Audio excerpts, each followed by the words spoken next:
Azərbaycan Kickboksing Federasiyasının prezidenti Orxan Əliyevin rəhbərliyi ilə Azərbaycan Kickboksing Federasiyası 2026-cı ilin yanvar ayından etibarən ölkədə kickboksing idman növünün inkişafı istiqamətində bir sıra mühüm və uğurlu fəaliyyətlərlə yadda qalıb.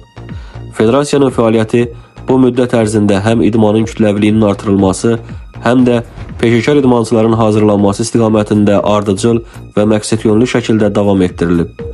Regionlarda kickboksingin inkişafı məqsədi ilə müxtəlif şəhər və rayonlarda məşq prosesləri, seminarlar və görüşlər təşkil olunub. Gənclərin bu idman növünə marağının artırılması istiqamətində mühüm addımlar atılıb.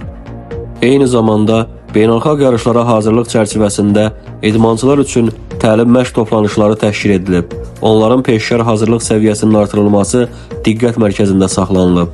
Federasiya tərəfindən gənc idmançıların üzə çıxarılması, onların potensialının inkişaf etdirilməsi və idman məktəbləri ilə əməkdaşlığın genişləndirilməsi istiqamətində də mühüm tədbirlər həyata keçirilib. Bununla yanaşı, Federasiya üzvləri ölkədə keçirilən müxtəlif idman tədbirlərində, idman paradlarında və ictimai layihələrdə fəal iştirak edərək kickboksing idman növünün təbliğinə töhfə veriblər. Görülən bu işlər nəticəsində Orxan Əliyevin rəhbərliyi altında Azərbaycan Kickboksing Federasiyası 2026-cı ilin ilk aylarında idman ictimaiyyəti tərəfindən yüksək qiymətləndirilən fəaliyyət ortaya qoyaraq kickboksingin ölkəmizdə daha da inkişafına mühüm töhfələr verir.